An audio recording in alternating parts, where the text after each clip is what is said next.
I've always been a bit of a night owl. My job as a trucker meant long hours on the road, and I often found myself making late-night stops at gas stations when most of the world was asleep. It was during one of these overnight drives that I stumbled across a gas station that I would never forget. It was nearly 2 a.m.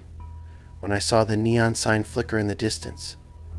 Route 47 gas station, the glowing red letters were a welcome sight. I had been driving for hours, the desolate highway stretching out like a never-ending abyss, and my fuel gauge was dangerously low. The station seemed out of place in the middle of nowhere. No towns for miles, just miles of empty road and trees on either side. I pulled into the lot, the tires crunching against the gravel as I parked. The station was old, the building worn and dimly lit, but it was open. The hum of the fluorescent lights echoed from the pumps, and the sound of the night wind rustling through the trees added to the eerie atmosphere. As I walked inside to pay, I noticed something strange. There was no attendant behind the counter. The shelves were stocked with snacks and drinks, but there was an unnatural stillness in the air. I stood there for a moment, waiting, but no one appeared. I thought about leaving, but I needed fuel, and it wasn't like I had much of a choice. I walked over to the pump and started fueling up my truck. The sound of the pump clicking away was the only noise around. I glanced back at the station. It was completely silent. No other cars, no people. Just the flickering lights and the dark trees swaying in the wind. Then I heard something. It was faint at first, but it was unmistakable footsteps. Slow, deliberate, as if someone was walking around the back of the station. My heart skipped a beat. I looked around, expecting to see someone walking toward me, but there was nothing. The night was still, almost too still. I finished filling up, but when I turned to go back to my truck, the door to the station opened behind me. I didn't see anyone, but I heard it, the sound of someone walking through the door. I didn't want to turn around, but I couldn't stop myself. Standing there in the doorway was a man. He was tall, wearing a dark jacket and a wide-brimmed hat that obscured his face. He didn't say anything. He just stood there, staring at me. I felt a cold shiver run down my spine. There was something wrong about him, something off-putting. His eyes were hidden beneath the brim of his hat, and his presence seemed unnaturally still. I asked if I could help, trying to break the silence, but he didn't respond. He just continued to stand there, staring at me. The silence between us stretched on for what felt like forever. My grip tightened around the handle of the gas nozzle, unsure of what to do next. I slowly backed away, not taking my eyes off the man. I wasn't about to risk turning my back on him. Then, just as suddenly as he appeared, the man turned and walked back inside the station, the door creaking shut behind him. I stood there for a moment, trying to make sense of what just happened. I wasn't sure whether it was my imagination or if something was genuinely wrong with the situation, but I wasn't about to hang around to find out. I jumped into my truck, started the engine, and immediately pulled out of the parking lot. As I drove down the road, I kept glancing in the rearview mirror, half expecting to see the gas station fading into the distance. But something was different. In the mirror, the gas station was still there, standing just as I had left it, but it wasn't the same. The neon sign was no longer flickering. It was now a steady, solid red, and the parking lot, which had been empty before, was filled with cars. Dozens of them. I slammed on the brakes, my heart racing as I stared at the mirror. There was no way that many cars could have arrived in such a short amount of time. I quickly looked over my shoulder to the empty road behind me. There was no one there. No cars in sight. Nothing. I glanced back at the rearview mirror again, but this time there was something else. The man from earlier was standing by the side of the building, just watching me. His figure was darker than the rest of the shadows, almost like it was part of the night itself. I quickly turned my head and looked at the road ahead, not daring to glance back. I sped down the highway, my mind racing with thoughts of what I had just witnessed. I told myself it had to be some kind of trick of the mind, maybe exhaustion getting the best of me. But deep down I knew something was wrong with that place. I didn't stop again until I reached the next town, nearly an hour away. I didn't even need fuel anymore. I parked at the first brightly lit gas station I could find, a modern one that felt safe in comparison to the other one. I couldn't shake the feeling that the man was still out there, watching me from the shadows of the night. But what unnerved me most was the fact that I never saw the gas station on the drive back. Not once did I pass by it. I checked the highway signs, but there was no mention of Route 47, no indication that it even existed. I couldn't stop thinking about the place, and even now, when I drive late at night, I avoid the stretch of road where I encountered the station. I don't know if it was a hallucination or if something more sinister was at play, but I'll never forget the feeling of being watched, of knowing that there was nowhere to escape. That gas station still haunts my dreams, and I can't help but wonder how many others have stopped there, never to be seen again. But no matter how many times I try to explain it away, there's one thing I'm certain of: I will never stop at a remote gas station again. Not after what happened that night.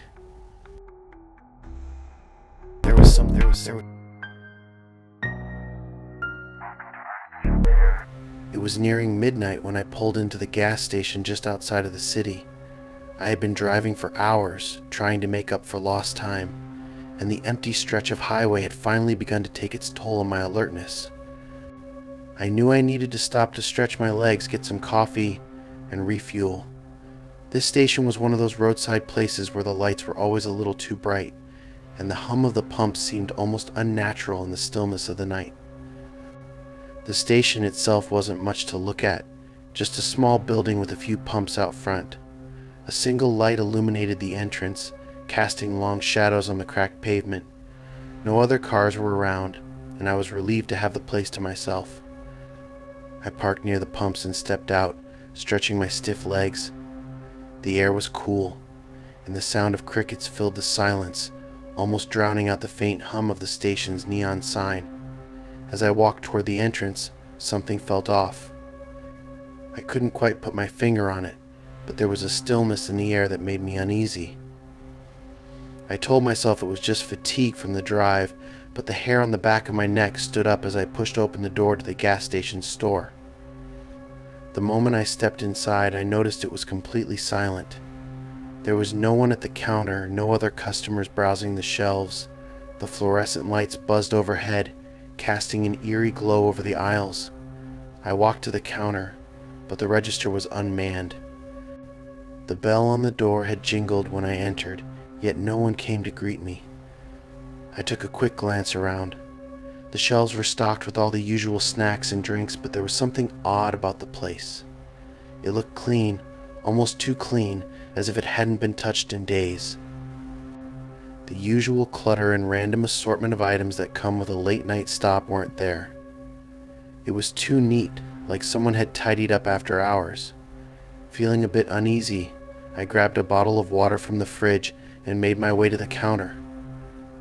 As I approached, I saw the security camera positioned in the corner, its lens aimed directly at me.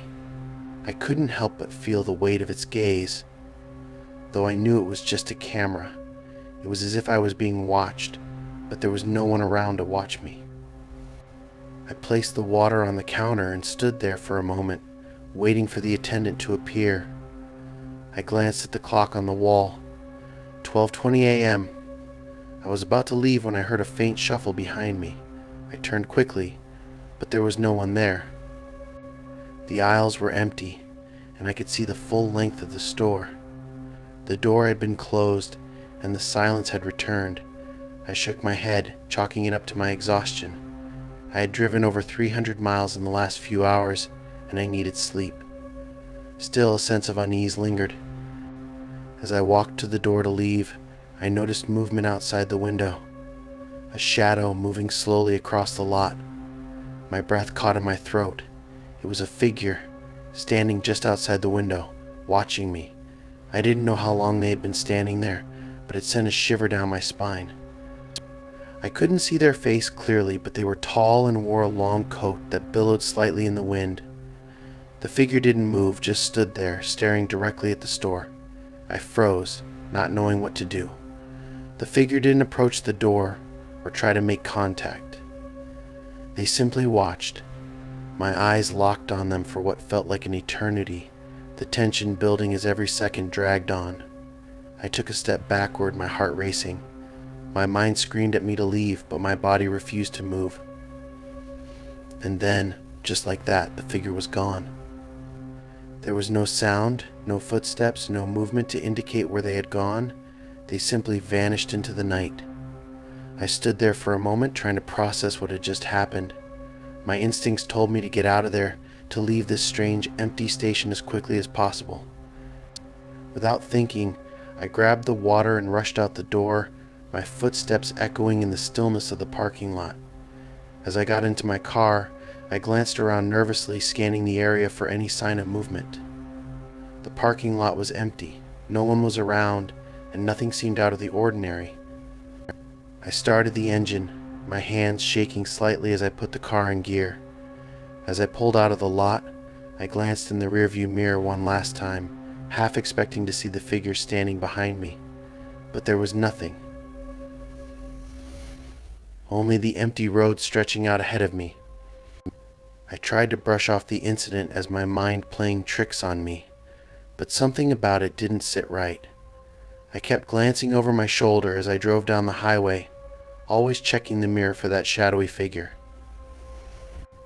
I knew I was being paranoid, but the feeling of being watched lingered long after I had left the station behind. It wasn't until I reached the next town nearly an hour later that I began to feel a sense of relief.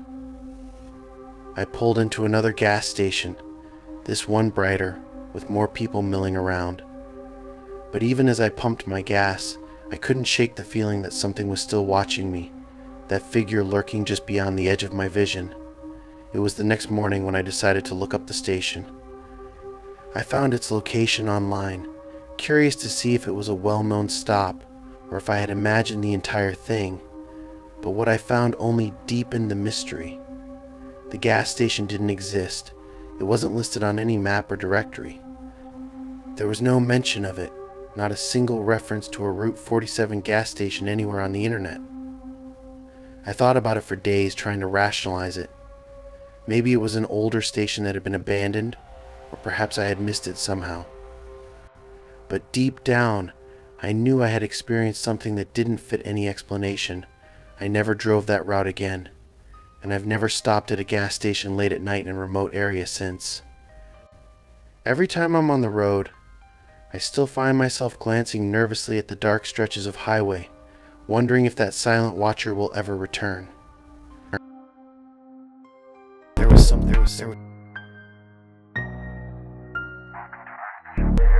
The road stretched on endlessly, a dull ribbon of asphalt beneath the dim glow of the moon. I had been driving for hours, the monotonous hum of the tires against the road beginning to lull me into a haze. I wasn't sure how far I had gone, but I knew I was nearing the small town I had planned to stop at. I needed gas, and I needed a break. It was getting late, too late for anyone to be out on the road. The townsfolk would be tucked in for the night, and the highway would be empty, except for the occasional car passing through. Eventually, I spotted a sign on the side of the road. It wasn't much, just a faded green sign with a simple picture of a gas pump. It read "Last gas station for 50 miles," and I didn't think twice. I needed fuel, and it would be my only chance for a long while. I pulled into the station, a quiet, isolated place with a single light flickering above the pumps. The gas station wasn't much, just an old shack with peeling paint and a small, dusty lot. It was the kind of place you'd expect to find in the middle of nowhere, with only the sound of the wind as company. There was one other car parked by the pumps, an old sedan with its lights off. I wasn't sure why, but I felt uneasy as I stepped out of the car. The air felt thicker than usual, almost suffocating. Maybe it was the stillness, the absolute silence that surrounded the place. The hum of the lights above me was the only sound. No crickets, no rustling of leaves, just silence. I walked toward the pump, glancing toward the small building. A single light flickered in the window, casting an eerie glow inside. The building seemed completely still, almost as though it was abandoned. The glass door was cracked open, but there was no sign of movement inside. I hesitated for a moment, unsure if I should enter the station or just fuel up and leave. But I needed to pay, and I wasn't about to take any chances with a gas station that had no attendant at the pumps. As I started to pump the gas, I felt a shift in the air. A movement, a flicker of something just out of sight. My eyes darted toward the building, but nothing seemed unusual. Still, the feeling lingered. I glanced over my shoulder again, scanning the lot for any sign of movement. The sedan parked nearby hadn't budged, but there was something about it that made me uneasy. The lights on the car were completely off, and the windows were tinted so dark that I couldn't see inside. I finished fueling and made my way toward the door of the station, pushing it open with an unexpected force. The light inside was dim, casting long shadows across the worn tile floor. It looked like any other small-town gas station, some shelves stocked with snacks, a small fridge with drinks, and a coffee pot that looked as though it hadn't been cleaned in days. There was a faint rustling sound from the back of the building. I turned to look, but there was no one there. Just the emptiness, the dust, and the silence. I felt a cold chill crawl up my spine. The hair on the back of my neck stood up as I took a step toward the counter, hoping someone would be there. I didn't want to feel like I was intruding, but I also didn't want to be in this lonely, eerie place alone. And then I saw him. At the counter, sitting in a chair that had been pulled too far forward, was a man. His face was pale, his features sharp and unsettling. He wore a worn leather jacket, the kind that seemed to have seen better days, and his eyes were locked on me. But there was something wrong about the way he looked at me. His gaze was too intense, as though he could see right through me. His expression was unreadable, almost blank, like he wasn't truly there. I froze in place, unsure of what to do. He didn't say a word. He didn't move. He just sat there staring. My mouth went dry, and I suddenly felt like I had walked into a trap. The world seemed to close in on me, the walls of the gas station pressing against me. I asked if I could help, with my voice sounding strange even to me, as if it wasn't my own. The man didn't respond. He didn't even blink. I stood there for a moment, the silence thick between us, before I quickly turned toward the door. I wasn't about to stick around, not with that eerie, lifeless man watching me, but as I moved, I felt it, an unmistakable sensation that I wasn't alone. The air seemed to thicken, pressing in on me, and before I could make it to the door, I heard the faintest sound, a low, rasping breath, barely audible over the hum of the lights. My heart slammed against my chest. I whirled around, but the man was gone. The chair was empty. There was no sign of him anywhere in the building. I felt my legs lock in place, my breath shallow. Had I imagined him? Was I just too tired to see straight? I scanned the store, but there was no sign of anyone, just the lonely shelves and the untouched counter. The cold feeling in my gut didn't subside. If anything, it grew stronger, more suffocating. I backed away from the door, still staring at the empty counter. I was about to leave when I heard it again, a soft scraping sound like nails against metal. It came from the back room. I couldn't stand it anymore. I bolted for the door, the sound of my footsteps echoing in the silence as I ran to my car. I didn't look back. I didn't stop to check the rearview mirror or consider what might have been lurking behind me. As I sped away from the station, the unease stayed with me, gnawing at the edges of my mind. I couldn't shake the feeling that something had been waiting for me there, that the man at the counter hadn't been real at all. But then, what was he? And why did the entire gas station feel so wrong? I couldn't explain what had happened. But one thing was certain, I would never stop at that gas station again.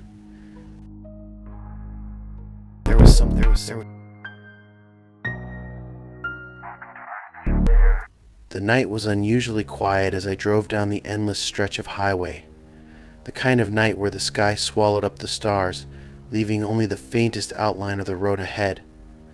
I had been on the road for hours, the monotony of the drive starting to wear on me. I wasn't in a hurry, but the isolation of the road was beginning to feel unsettling. The kind of silence that weighed down on you, that made you acutely aware of every little noise the car made. As I approached the next exit, I noticed a sign, gas station 24/7. The bright neon glow of the sign was the only thing that cut through the darkness. I was low on gas, and I wasn't sure when I'd see another station, so I decided to stop.